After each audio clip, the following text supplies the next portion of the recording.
it's Megan from Girls Gone Right. And this is Peyton, and we are about to stir the pot, guys. Oh, are we? Oh, boy, this is an unpopular opinion, and we have them. A real hot take about to happen, where we may have bad blood. And we may have a particular fan base coming for us after this video. But rest assured, this is not a hate video. This is merely a factually based, and based is the main word of that phrase. Anyway, guys, we're going to be talking about Taylor Swift. Let's just get to it. Swifties, be nice. Please. Don't hate us. Don't hate us. Also, Taylor Swift, if you're watching this is purely just bringing awareness to things that we've noticed with the Swift movement. Yes, the Swifties, the Eras movement. I think it's more of the Eras movement. Yes. That has really gotten a little out of control. Something. Yeah. Really sparked something insane. So we are going to be talking about Taylor Swift and her just career in general, how she got started. I will go ahead and tell you off the bat, I do not like Taylor Swift. I never have. Wild. Okay, so Megan is not a Swiftie or just like not even a Taylor Swift fan. I, on the other hand, I do love Taylor Swift. I love her music. I think she's extremely talented. When her last album came out, I listened to it on repeat. I will go through her albums and just be hooked on something and listen to it all the time. And I play her Spotify station just in the background while I'm working. So I do like Taylor Swift, and I really appreciate her talents.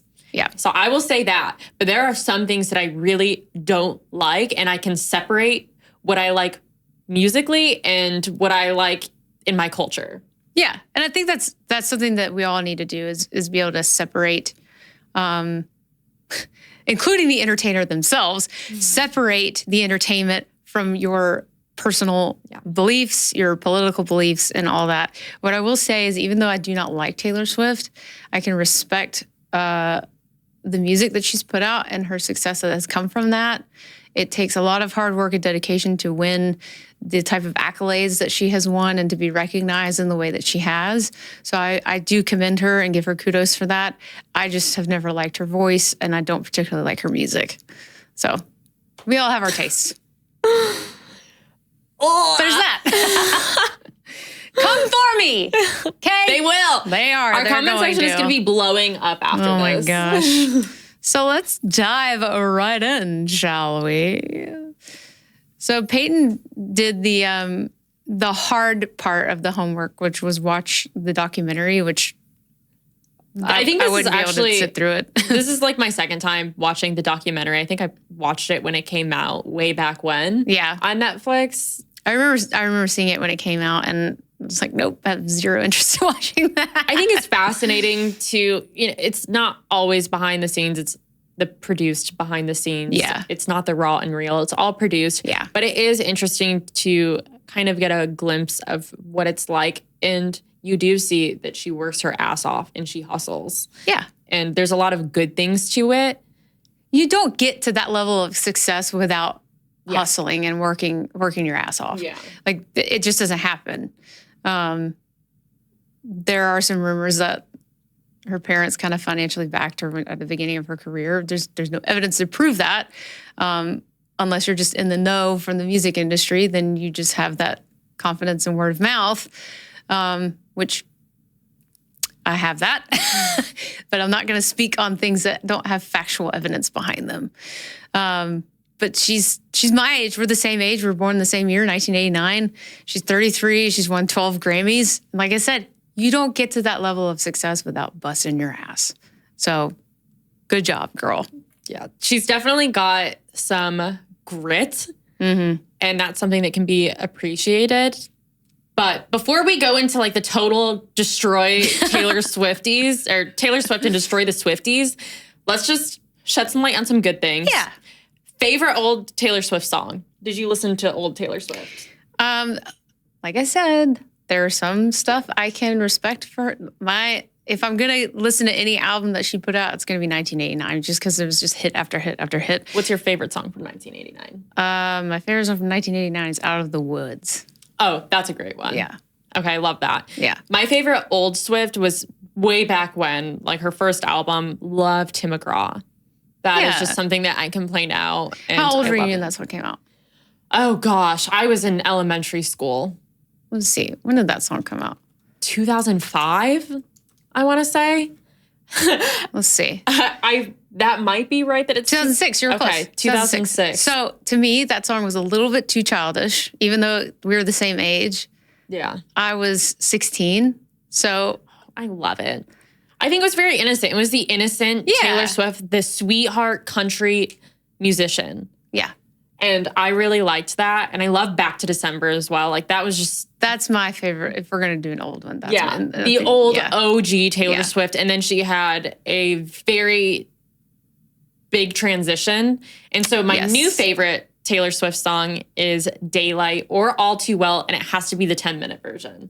I've never listened to that. Oh my gosh. I like it because she also put out a mini movie with it and produced it herself. Yeah, like a film, a short film. Yeah, like a short film. And it was so well produced. And Taylor Swift is now trying to dabble into production and she wants to be a director and she wants to do movies and things like that. I think she's talked about this briefly and shared that she wanted to do this. So that's why she's doing her own short films for her music videos. Yeah.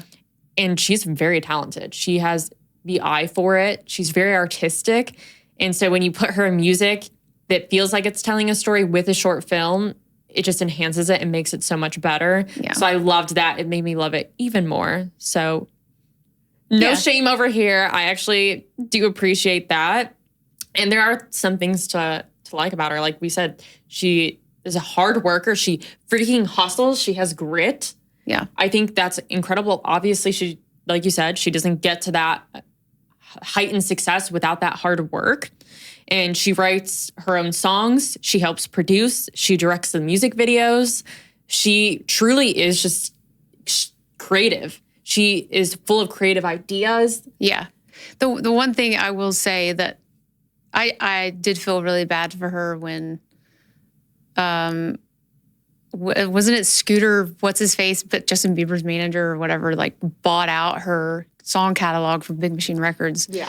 And so she didn't own her music anymore, which as a songwriter, that is very devastating. Same thing kind of happened to the Beatles with Michael Jackson. He bought all of their songs and then they had to buy them back. So when you don't own your property, your craft, the thing that you've worked so hard your entire life for, it's just bought out from under you. It on the outside looking in on that, I would have been so devastated. And the fact that she turned around and re-recorded everything and released it on her own terms, I think was great. I still don't necessarily like it. It's not my cup of tea, but that was pretty badass of her to do that. Yeah. Yeah. What did you think of the VMAs when Kanye ruined her speech? I was watching that live when it happened. No way. Yeah. That was the same VMAs with the Lady Gaga paparazzi performance. So when that happened, were you also like, that's so messed up? Honestly, I was just in shock because I was like, what is he doing? And then he said what he said. And I did feel bad for her. So I was like, that was her first VMA, I believe. Because I think she won like best female music video. And she was up against Single Ladies, which, for being fair, the Single Ladies music video is a little bit more iconic than the one that Taylor Swift won for. However, a winner is a winner, and she won. And I felt bad for her, and I did like when Beyonce let her have her moment at the end of the show. So that was nice. But yeah, I was like, what is he doing? Yeah. Especially, she was a newer artist then too. Like she obviously wasn't the newest artist, but she was new. She's new in this industry on stage with all these people that have been in Hollywood for so long that is you could tell on her face. She just had no idea what to do. And I think that she did handle herself with Grace. She just kind of sat back and was like, this is happening to me on live television in front of millions of people. I'm not going to freak out. I'm just going to sit here and deal with it later. Yeah. So at her age, at that time, wow, for her to stay that calm and not freaking break down in tears. Yeah. I'm sure she did behind the scenes, but yeah. She handled it really well. Yeah, she did. The documentary basically timelines her success, her hard work to get there, and really just is the explanation of her song, The Man, that she explains if she was a man, she would have gotten to her success a lot quicker. So it kind of demonstrates this whole toxic feminist movement. I do not agree with that at all. And that's, that's what the documentary presents itself as, and saying that she's a woman and she worked so hard to get there and she faced so much adversity because she's a woman. You know, the whole feminist movement, that's what they package and sell to their audience. But something that I heard in this documentary, which really stuck out to me because it was a red pill moment. It was obvious it is conservative. And she said that she didn't have a partner to climb this journey with, that she really wishes she had someone to call after she won an award or did something big to share her success with. And she is 33. She's single. She has a cat. Red flag. She is a walking red flag. And she knows deep down that it feels wrong. You know what I mean? To be at this age, to have this success. What is success if you have no one to share it with? She's single and she's feeling like she wants to be able to share this life with someone. What is that saying? That success means nothing. Success doesn't fill that need for purpose. Success doesn't fill that need for building a family. Yeah. So that was just a very red pill thing that she said. And then they go on and talk about, oh, well, she's extremely successful and all this feminist bullcrap. But they opened with that in like the first 20 minutes. And that was just really interesting because conservative, yeah. Well, most feminists that are to that extreme and to that level, probably very lonely. Yeah. And probably are not married. She's obviously lonely because she has a cat. Yeah. Red flag. Big red flag. Big red flag. It bothers me that she has a cat. First of all, when do you have time to take care of an animal? Well, she can't have a dog. Yeah, well, so she gets a cat. Cats herself, they take care of themselves. But obviously, this woman is so lonely that she's extremely successful. She is one of the most incredible artists ever. And she gets a cat because she's so lonely and can't keep a man. Here's where I am a little confused at her preaching about success and femininity and all that. Back in the middle of her career, I'll say, is when she started surrounding herself with other celebrities. And I don't know if it was to make her seem cool. I don't know if it was for self-validation. Like, I'm friends with all these celebrities, like Selena Gomez and Hayley Williams of Paramore. It was like such an eclectic group of women. Like, you had some pop singers, you had models, you had Hayley Williams, who's more of the punk rock princess. It's like, I don't get it. I don't understand. What are you trying to prove here? That you're cool enough to be friends with these people? Like, I don't care that you're friends with these people. You're just another celebrity. I don't care. And speaking of celebrities, why is she a serial celebrity dater? Yeah, let's get into why can't she keep a man? Drama. Why cannot she? Here's the common denominator of all the men that we're about to go through. She's the common denominator, and she cannot make a relationship last. Why? She says, "It's me. Hi, I'm the problem. It's me." Clearly. She knows. Now we know. Clearly. It's a full circle moment. So there's a timeline of boyfriends, and we'll just kind of rapid fire these. The first 3 boyfriends that she had, I think, were all from like her high school and kind of after the fact. So like Picture to Burn was written after her first boyfriend, Jordan Alford. Teardrops on My Guitar, about another boyfriend that she dated, Drew Hardwick. And then Should Have Said No was about this guy named Sam Armstrong who cheated on her. But then we get to the celebrities. So July of 2008 to October 2008, she dated Joe Jonas. He broke up with her on a 27-second phone call. Forever and Always and Last Kiss were inspired by Joe Jonas. Taylor Lautner, August 2009 to November 2009. Back to December. Yep, back to December. They met on the set of the film Valentine's Day. So right after Taylor Lautner, she starts dating John Mayer. Same month. Broke up with Taylor Lautner in November 2009. Immediately starts dating John Mayer in November. But what a W. I will say. But he's also like 10 plus years older than her. Yeah. So it's more frowned upon on his end for dating someone so young. Yeah. But for her, that's a W. Yeah. So apparently they dated from November 2009 to February 2010. And the reason of their breakup was never confirmed. But Dear John, I guess, was about him. Sure. I don't know. Jake Gyllenhaal, which was so weird to me. I don't know that one. October 2010. So it's like she either goes back to back in these relationships or she waits like 6 months. So I don't know what's going on. Depends how bad the breakup was. So she dated Jake Gyllenhaal October 2010 to December 2010. She's a seamless roster. Broke up due to Jake not feeling it anymore and the intense media surrounding her. All Too Well is about him. Connor Kennedy. This one's interesting. I'm pretty sure she bought a house maybe in Rhode Island. I remember this. I do remember this, yeah. Yeah, it's fascinating. So she dated him July 2012 to October 2012. So a little longer of a relationship. But wait, she dated him in that short time span and just bought a house. Yeah. That's so wild. Yeah. I think she's an all-in kind of girl. An all-in for every single guy. Yeah, like all-in. Like, she probably says, I love you after 3 dates. She's that girl. She's a stage 5 clinger.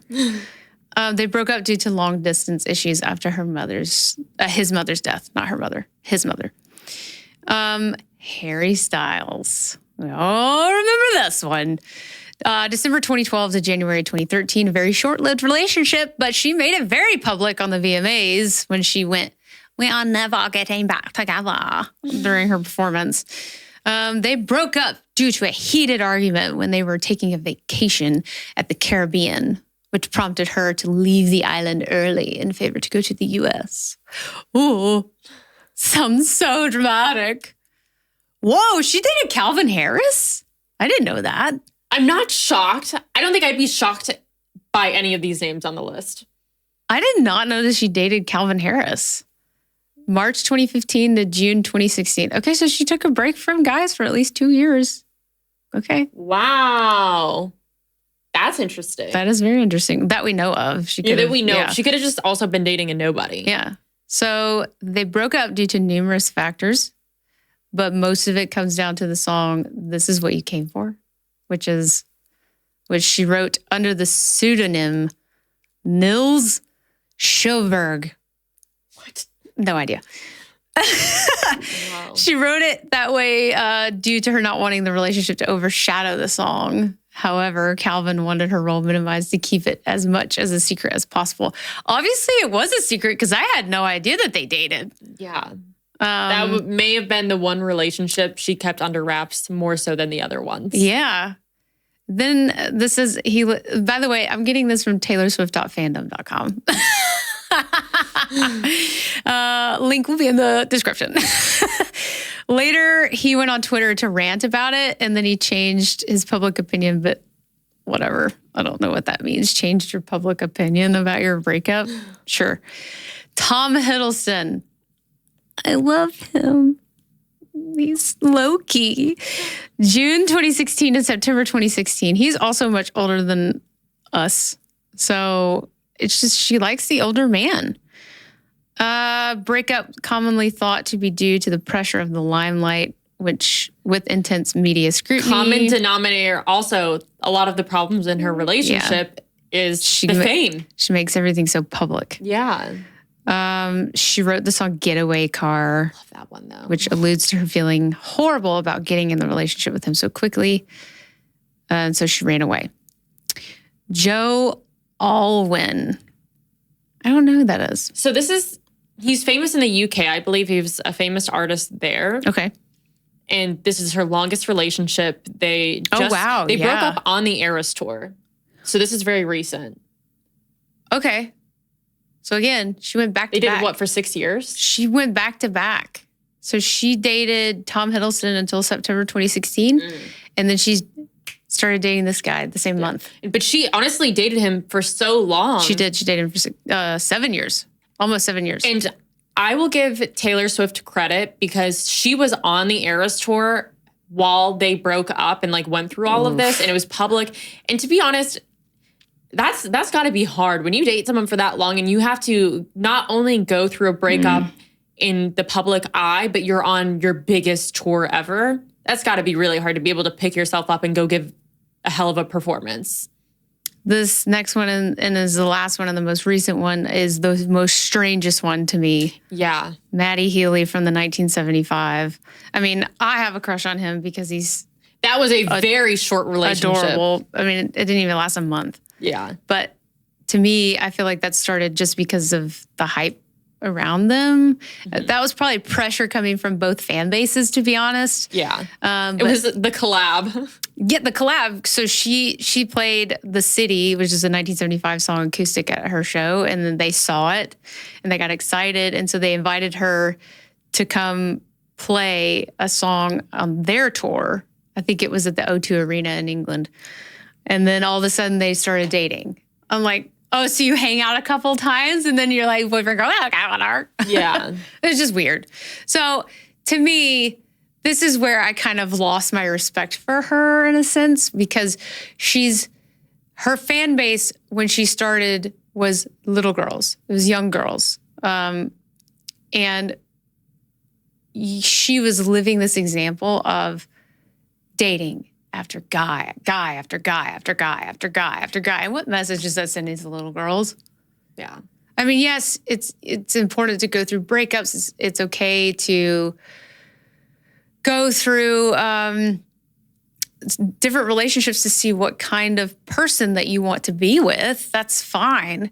But when you're in such a public sphere, in a public limelight, as they just said, you need to be a little more careful in the example that you set. So I don't think what she's doing is necessarily wrong about dating all these guys. What I think is wrong is making everything public. And I would assume it's probably very hard to keep things private when you are such a public person. So I don't know what that's like, but I would imagine trying to keep any type of secret, especially while going out on dates, is probably very hard with paparazzi following you. So I would imagine that's just kind of something that comes with being sought out celebrity that paparazzi just follows around all day. Yeah. But I think maybe I don't know how, but I just think the wrong thing about it is it's so publicized. If you're dating someone for a month, don't post about it. It kind of just, we all know what I'm talking about, but there are girls on Instagram that have a new boyfriend every month and they post about him and they're like, I love him so much. And I'm like, what? You just had a different one last month. Yeah. That's like what this is. And not to say I go on dates with people, but I don't post about it. Yeah. And I think that's the difference is post about if you're really serious with someone, sure, share it with people. But I think because of this place that she's in and how famous she is, it's just everything has to be public. And I don't think she's trying to make everything public because she doesn't post about any guys. It just comes with the status. She's not the one that posts about any guys unless they're like seriously dating. It's paparazzi doing it. I guess the example that I was mentioning is, to me, obviously breakups and relationships make for good songwriting. Clearly, she's written a shitload of songs about it. But if I'm a 12-year-old girl who's idolizing Taylor Swift and I'm seeing her dating all these celebrity guys that are very attractive and like I think are cute and heartthrobs as a 12-year-old, and then she writes a hit song, I'm going, well, I want to go out and date a bunch of guys so that I can break up with them and then I can write a song. And then I feel empowered because I just went on a bender of dating all these guys. Exactly. So it's like creating this like toxic it is toxic culture of dating and then break up, write song. Date, break up, write song. Date, break up, write song, just so that you can make a career out of it. I'm not saying that's what she's doing. I'm just saying that would be an example that she could be setting for young girls. Yeah. Yeah. I think, especially when you hold such power, people are influenced by your lifestyle and your morals and values. And she's 33 and single. She dated someone for 6 years. I'm sorry. Why are you not married to someone that you've been dating this long? Why are you still dating someone if you don't think that you're going to marry them? That's just poor dating skills. Yeah. If you're dating someone for like a year, you should just know if you want to marry them. Yeah. And if you're not going to do that, I don't understand the point of being with someone for 6 years. No. That's crazy to me. So it's setting this example that you can be 33, single, and have a cat, and you can have it all because she's famous, she's very talented, she's extremely wealthy. You can have it all, except on the inside, everyone knows that she feels so lonely. Yeah. And she even says it herself, that she wishes she had someone to share it with. Yeah. And like you do feel bad for her. Like, even though I don't necessarily like her, like I still feel bad for her. I mean, it's gotta be hard being that level of success, not being able to keep a relationship together, probably because of the level of success that she is at. As the breakup said, like the reason why it didn't work out is because of the limelight. Yeah. And I would imagine it's very hard to have a private life unless you really don't leave your house. And I think actually that gap that she took while dating, she literally said that she was so tired of the paparazzi everywhere that she had a house out in California. She was inside all summer and just wrote songs. And I think she was seeing someone, but it was all private. Like they only dated like in private places, like going in the house and things like that, and going on very private vacations, because if you go anywhere in public, you just can't get a picture taken together. Yeah. So I don't know if it's necessarily that she's a serial dater. Obviously, she's dated a lot of people, but maybe she just goes on a few dates with these guys and paparazzi gets all the pictures. True. So maybe it's a good way to look at it. Because what other celebrity are they doing this with? They have attacked her for this specific reason, and anytime she's with a guy, it's captured. Yeah, true. I haven't thought about that. So good point. I'm just playing devil's advocate. No. I do think that she's a serial dater a little bit, but you also have to speculate she just has no private life. And there are girls out there that go on a lot of dates with guys. Like they will... And they choose to make it public. They choose to publicize and some people like Kim Kardashian. Yeah, some people make it public. Some people in my friends group just go out with a few guys to just... Test the waters, get out in the dating world. Yeah. And that doesn't mean it's wrong, but it's also different because they have a private life and it's not like it's all publicized, like, oh, I'm dating this many guys. Yeah. Well, even if she tries that hard to make something like her personal life and her dating life as private as she can manage to keep it, there is one thing that she can absolutely keep to herself, and that is her political views. Yeah. This is something that has, not even turned me off to her music, because I still do like her music and I appreciate it, but it's made me not like her as a person. Yes. Yeah. So she is an open Democrat. I'm a Democratic voter. I'll say that. She is a liberal. She's a feminist. She is an advocate to the LGBTQIA plus alphabet soup. So in 2018, she endorsed the Democratic opponent to Tennessee Senator Marsha Blackburn, which was Phil Bredesen, which is what really kickstarted her mouth in the political sphere. There was a bunch of really good information on an article that Billboard wrote in 2020. She said, in the past, I've been reluctant to publicly voice my political opinions, but due to several events in my life and in the world in the past 2 years, I feel very differently about that now. I believe in the fight for LGBTQ rights and that any form of discrimination based on sexual orientation or gender is wrong. Well, first of all, discrimination against anyone is illegal. And this is so funny coming from a white woman that Yes. is straight, that is the most successful woman ever. And that's funny because the next sentence says, I believe that the systematic racism we still see in this country towards people of color is terrifying, sickening, and prevalent. Says the white straight Says female. the whitest woman in America. Talking about diversity, guys. Yeah. Incredible. Incredible. It's rich. The richness of it is great. And then I thought this was funny. In the article written by Billboard, they said, white supremacists responded feeling betrayed, telling Swift to stick to music. Yeah. Do you think Gotta that love they that. were really white supremacists or were they just conservative Republican voters? Well, that's what, it's all the same. It's all the same. It's all the same, guys. It's all the same to them. But we mustn't judge. We must be equal. We must have the Equality Act, right? If I can get an interview with Taylor Swift, literally me, Taylor Swift, it's me saying, please tell us about your struggles that you overcame in your adversity in America, to literally the most privileged woman ever. Yeah. And she would be like, I'm a victim. Like, I'm a woman. I'm such a victim as I sell out so many concerts in my Eras tour and people are dying to see me. I'm a victim. Jesus Christ. Lord have mercy. In August 23rd, 2020, she says, Trump's presidency is an autocracy. And she also says she's pro-choice. So she went off about politics, saying that the presidency under Trump was an autocracy, then said, we're a democracy. At least we're supposed to be, where you're allowed to disagree, dissent, and debate. Really now? Okay. Please tell us more about politics, Taylor Swift. Really? Because anytime anybody has an opinion other than the one that you support and agree with, You're bigots. you're bigots, you're white supremacists, you're Nazis, you're fascists, you're threatening democracy. Well, what's democracy to you, honey? Because that's not it. That's not it.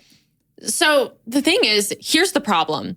She is one of the most, one of the most powerful people. She influences Yes. millions of people. Yes.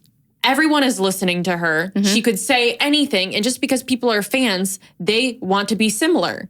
And that is the problem when people like that voice their opinions on politics, because she is a musician, not a politician.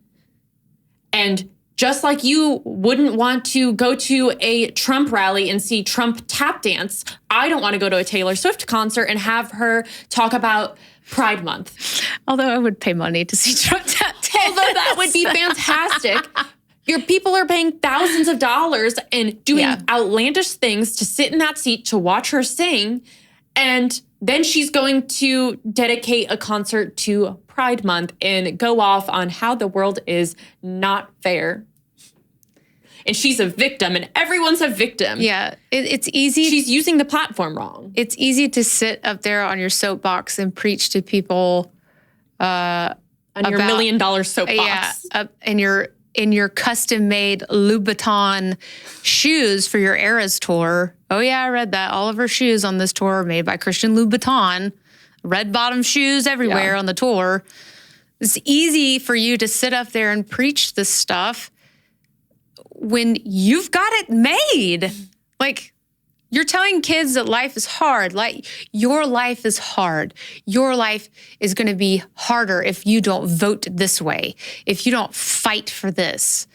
Like, that's easy for you to say because you get to go home to your lavish penthouse or your lavish home that's built just for you and your cat. And here's the thing, guys. She voted for Biden. She told everyone else to vote for Biden. And guess who is not affected by inflation? Taylor Swift. Yep. Guess who's in the top 1%?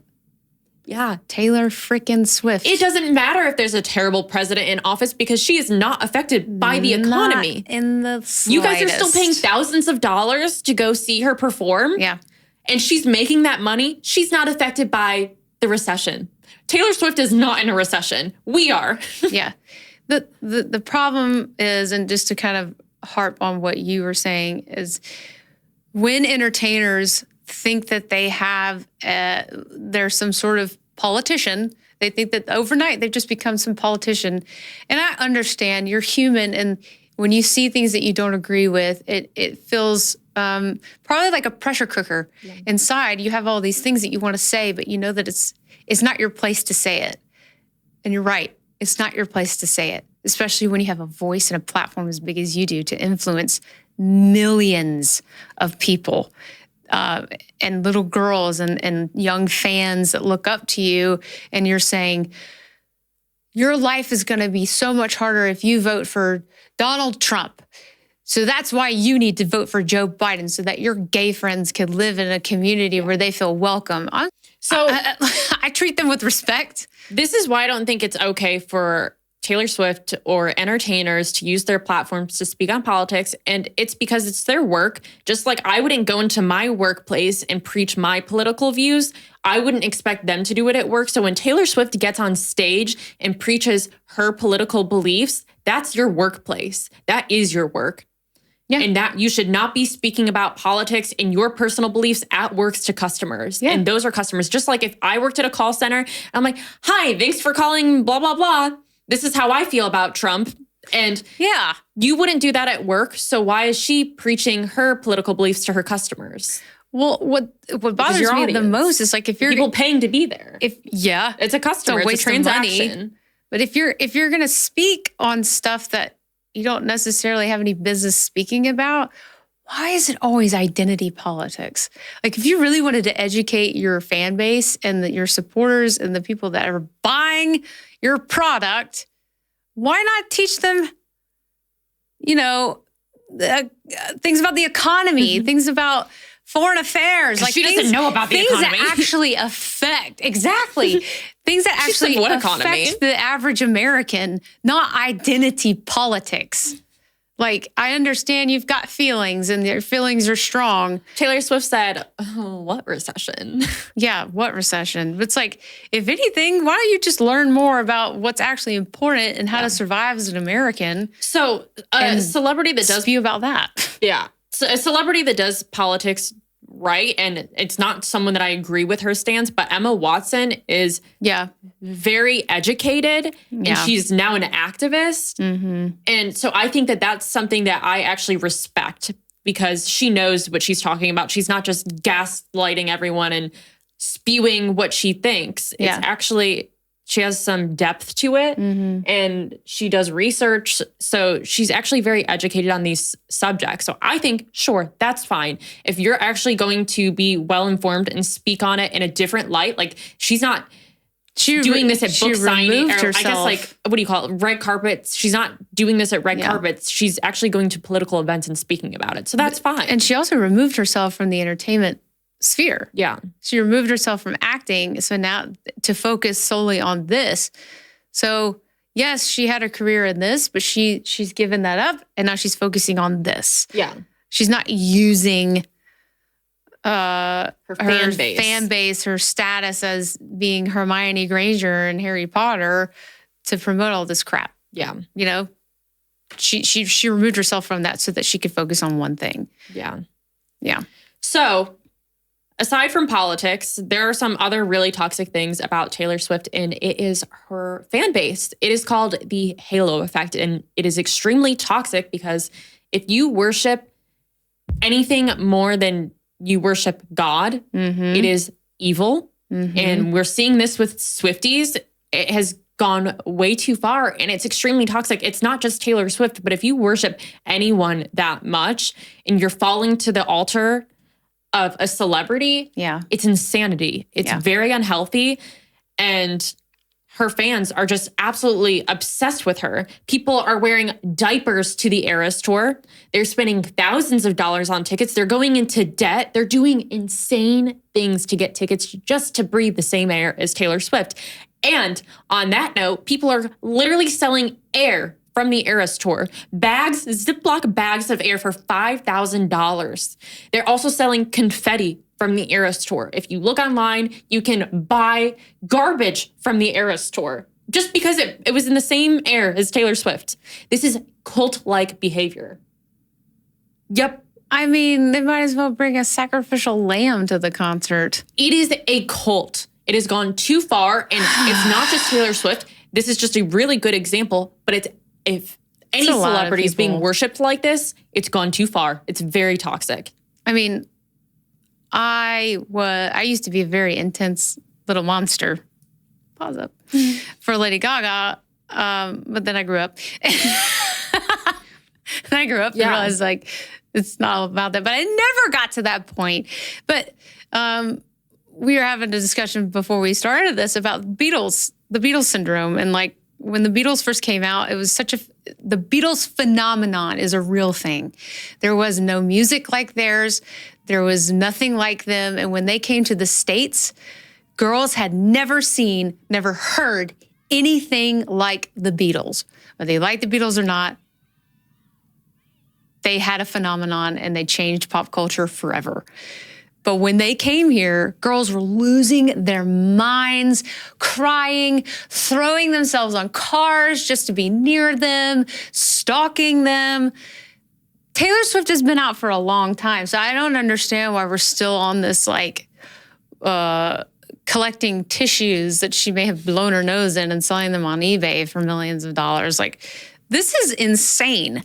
If you are one of these people, please get help. Like, it's not healthy. It's what is healthy is to have a natural obsession with something that you like a lot. Worshipping something is very different. An obsession is different from worship. The only thing that you need to be worshiping is Jesus Christ and our Lord and Savior. That's it. Yes. Or whatever God that you believe in. Like, worshiping a celebrity, not okay. Not okay. Red flag. Big red flag. So hopefully we did not burn any bridges with our Swifties. You need to calm down. Hopefully we don't have bad blood with you guys. But this is truly just the facts. We want to bring awareness to this. Yeah.